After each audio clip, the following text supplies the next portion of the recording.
বিশ্বকাপ ফুটবল 2026 উদ্বোধনী ম্যাচে মেক্সিকোর দাপুটে জয়। মেক্সিকো সিটি থেকে শুরু হলো ফুটবল বিশ্বকাপ 2026-এর ফুটবলের জমজমাট আসর।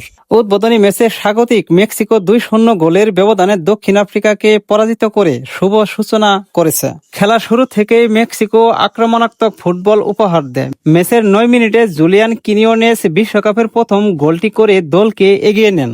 এরপর দ্বিতীয়ার্ধে রাউল হিমেনেস আরেকটি গোল করে ব্যবধান 2-0 করেন এবং মেক্সিকোর জয় নিশ্চিত করেন। পুরো ম্যাচে মেক্সিকোর খেলোয়াড়রা বল দখল, আক্রমণ ও সুযোগ তৈরিতে দক্ষিণ আফ্রিকার চেয়ে অনেক এগিয়ে ছিল।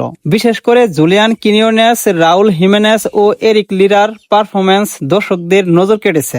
এরিক লিরা একটি গোলের অ্যাসিস্টও করেন। অন্যদিকে দক্ষিণ আফ্রিকা ম্যাচে তেমন প্রতিরোধ গড়ে তুলতে পারেনি। ম্যাচটি ছিল বেশ উত্তেজনাপূর্ণ, যেখানে 3টি লাল কার্ড দেখানো হয়।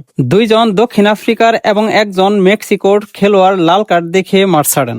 বিশ্বকাপের প্রথম ম্যাচে দুর্দান্ত পারফরম্যান্স করে মেক্সিকো জানিয়ে দিল তারা নিজেদের মাঠে বড় কিছু করার লক্ষ্য নিয়েই মাঠে নেমেছে।